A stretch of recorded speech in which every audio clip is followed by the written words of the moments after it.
Hello and welcome to episode 6 of A Fit and Able Life. Today we have Jennifer George as our guest. Before we've had business consultants and we've had coaches, but Jennifer is the first person who's really a coach to businesses. Her job, she's the president of Balanced Performance, and she really goes all over the world to help big, small, and medium-sized companies have better workplace wellness. She's been a group fitness leader and a personal trainer for years and years here locally at the Cary Family YMCA and with her own company. And you're going to learn so much about in this interview, and I hope you enjoy it. So here we go. Hi, Jennifer, thank you for joining us today. Thanks for having me. Oh, our pleasure. And this is one of our earlier podcasts or video podcasts with It's a Fit and Able Life. And so we have sort of standard questions we go by, but it's very conversational. So first of all, can you tell me a little bit about you and what you do? Okay, sure. Well, I've lived here in the Cary area since 1994, and I have been a group fitness instructor and a personal trainer. And about 10 years ago, in 2005, I decided to switch career hats, and I moved from IT sales into consulting and working with people on performance and helping them to lead healthier lives and help them to become a better version of themselves, both professionally and personally. Right. Well, that interested me that now you do that with companies, basically, right? You go out to corporations. Yes, working primarily at a corporate level. And so when you do that, are you working one-on-one with people? Or are you working with groups or whole corporate entities? A mix of all of the above. I would say primarily teams and groups, which can then spawn into individual coaching, and then also grow into how can we cascade this information throughout the organization. Right. Now I noticed that you had owned your own private company, your own personal company, and doing this, and then you transferred over to be with a larger umbrella company? Yes. Well, I do a lot of work with the Human Performance Institute based out of Orlando, Florida. That's where a lot of my direct corporate coaching has evolved into. Right. And so what changed in what you did when you went from having to be your own company versus working for them? Well, still, I'm a consultant to them, so I'm still my own entity. Okay. So nothing really has changed. It's just expanded my reach even more. Right. Now, is there a big difference when you work when you talk about human performance in the corporate setting? What things are you actually working on improving? Is it sort of psychobiosocial kind of framework? It's actually taking a multi-dimensional viewpoint or a holistic approach to an individual. So it's physically, how are these individuals caring for themselves? Through movement, through exercise, through nutrition. Then it's emotionally, how connected are they with the people they work with and the people that are important to them in their lives outside of work. Right. Then mentally, how focused are they at work and at home? And then the spiritual focus is more of a connection on what their values are and their purpose, and how does that align with their actions day to day. Right. Now, as a coach, some of those areas are very personal areas to be dealing with. Yes. Some of them, I imagine, very sensitive areas to deal with. How do you establish rapport with somebody when you're with them for a few days that you can actually modify their behaviors in any of those areas? Well, it's interesting.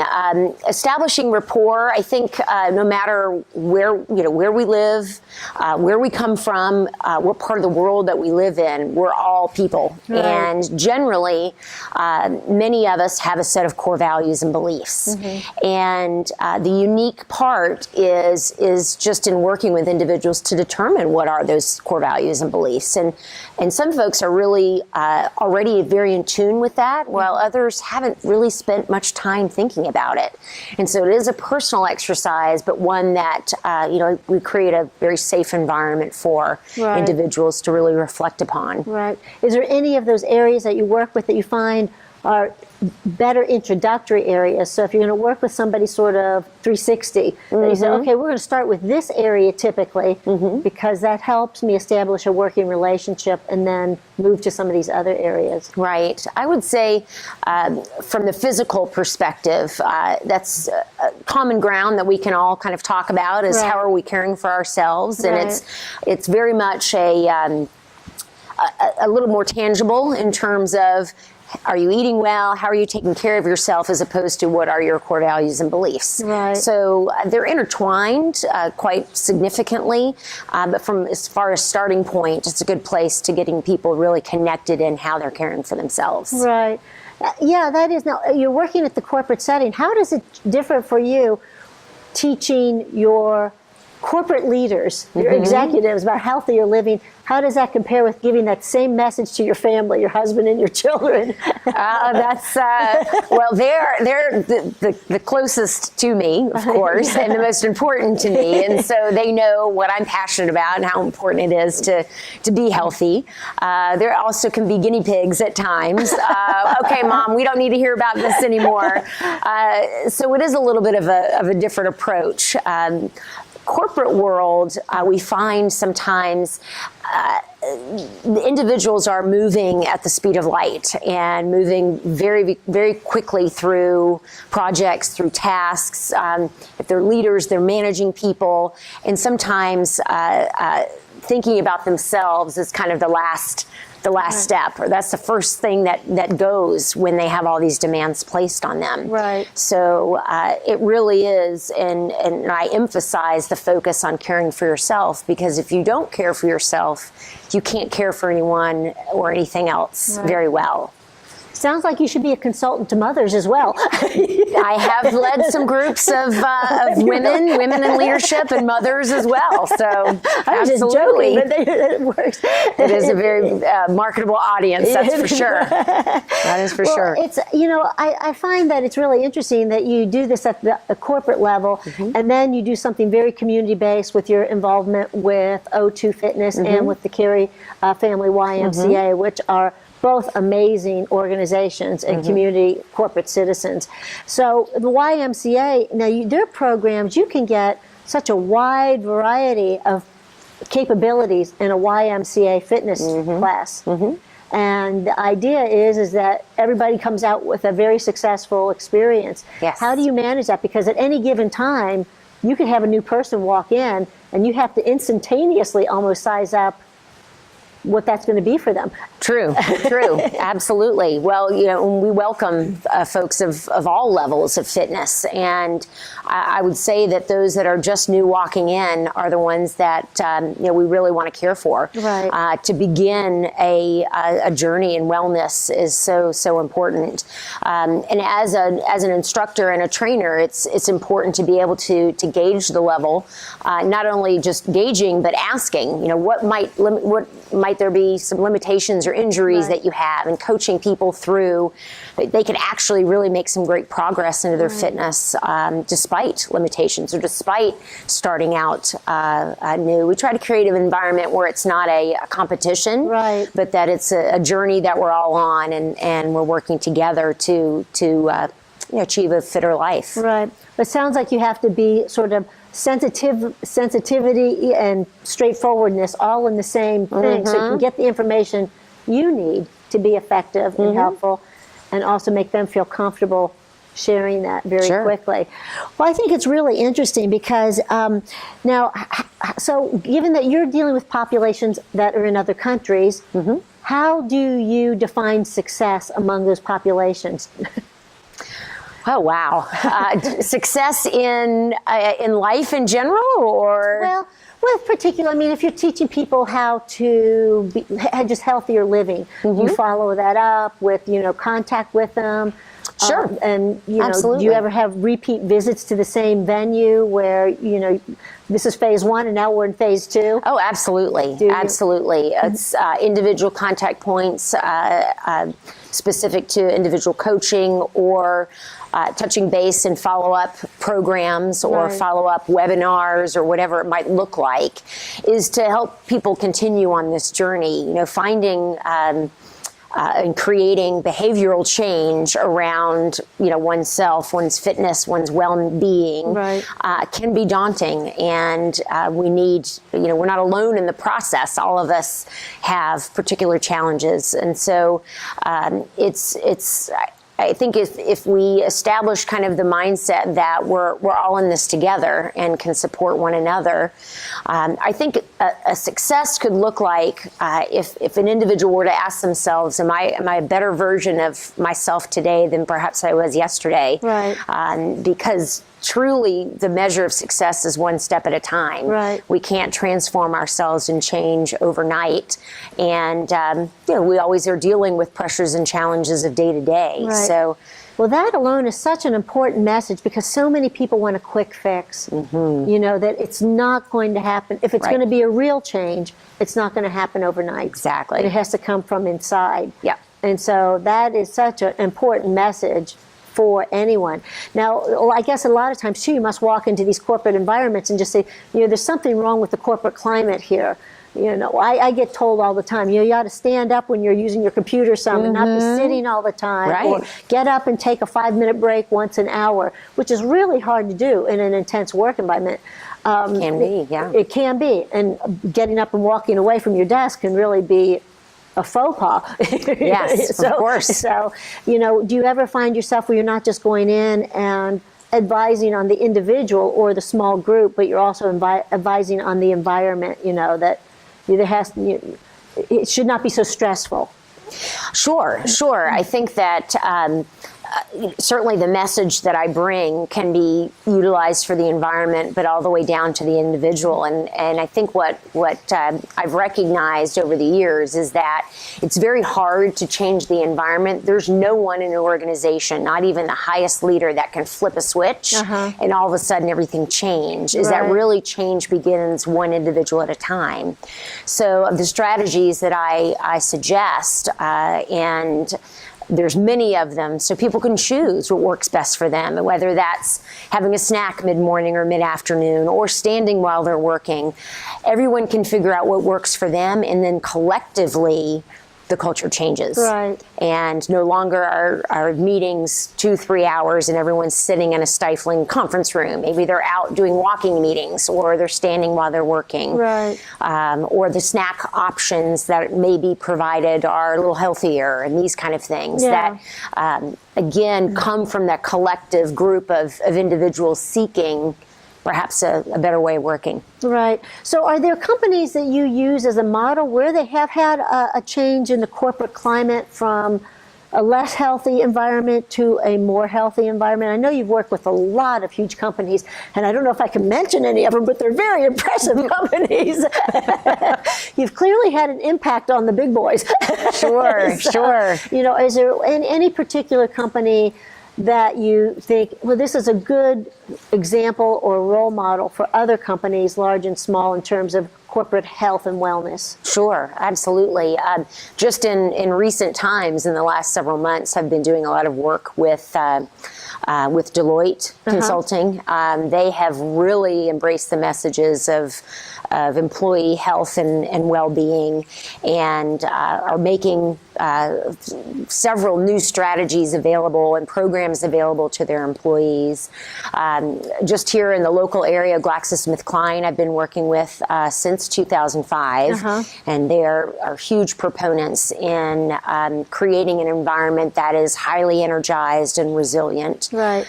And that's hard to do in that environment because they have had enormous number of layoffs. Of course. So you got people very afraid of what's going to happen to me. Of course. Which damages health and work productivity. Absolutely. But in a culture where they truly believe in one's personal energy and one's resilience, despite the storms in business. Pharmaceuticals isn't the only industry that's really been through a lot of turmoil lately, and work with quite a few companies where they really recognize an investment in our people, whether they are with us for the long term or maybe not, is still a great investment. Yeah, that's it. That is very interesting. Well, if you first, we ask all of our guests, what does being fit and able mean to you? Being fit and able to me means being able to get up every day with a sense of purpose and a sense of energy, and giving your best to the things and the people in your life that really matter. Right. Well, I would have to agree with that definition. Well, you have very active family, and you're lucky that you have that. And I imagine that's because of the kind of household you keep. But have there been ever a time that you or one of your very active family members did not feel fit and able, and how did you deal with that? Well, I could say for myself, certainly, as a very avid athlete and group fitness instructor, I would say that there have been times when I've been injured and fallen out of the ability to do what I'd like to do. Right. I've had problems with my feet, with my hips, and my shoulder.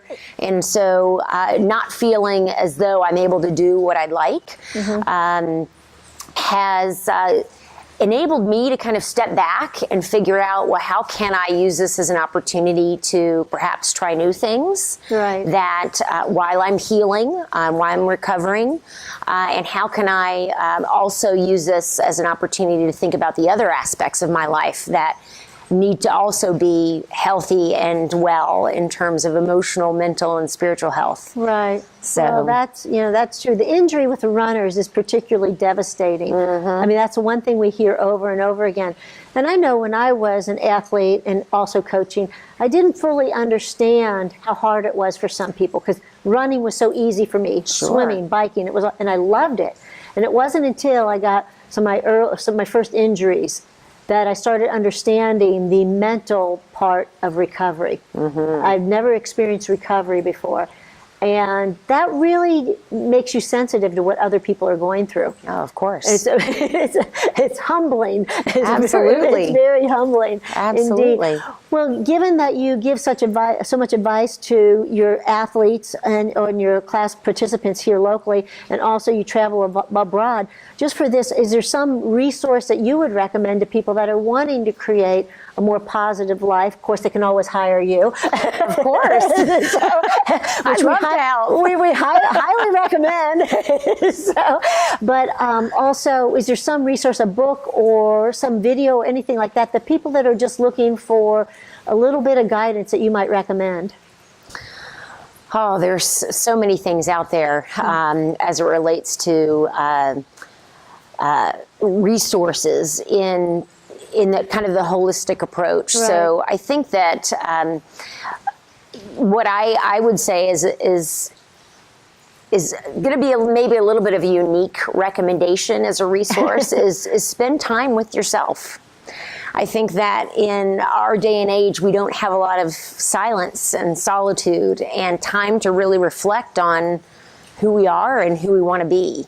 And what I've witnessed in working with many clients that do take that opportunity is they really have a clear vision of their purpose and their mission. And I think that's so important. From there, individuals can then go to, okay, well, if this is where I want to go, what resources do I need really to get started? Right. So it really begins with that grounding of who am I and where do I want to go? That is certainly a first, but I think it's really interesting because we are our own power source. So I think that's very interesting, and this shows that you've worked with a lot of people. Absolutely. And you found out where it happens. Yes, right in here. That's right. That's where it happens. Oftentimes we look outside of what can help, and there are great resources, but ultimately we have to understand from ourselves where it is, who we are, and who we want to be. Well, I think that is in and of itself so worth this particular segment, because we forget that we are our own best resource. We are our own best resource, and I think that is a terrific message to send to everybody. Well, thank you so much for joining us. Thank you, Lisa. Appreciate it. And we look forward to seeing you again. All right, sounds great. Thank you. Thank you. Well, thank you again for listening to another episode of Fit and Able Life. We had so much to learn from Jen about how taking care of yourself helps you take care of all the other important things in your life. And I hope that's helpful to you. Just as a reminder, you can get your free copy of our ebook, 101 Healthy Living Tips. And that'll help you subscribe to our newsletter, so you get all the updates for our new episodes straight to your inbox. You can also subscribe to the podcast on iTunes, and if you like what we do, please leave us a review. We love comments and feedback. As always, you can also watch this episode on YouTube if you aren't doing so already. We look forward to seeing you next time, and if you have any questions in the meantime, please feel free to shoot us an email. So, see you next week.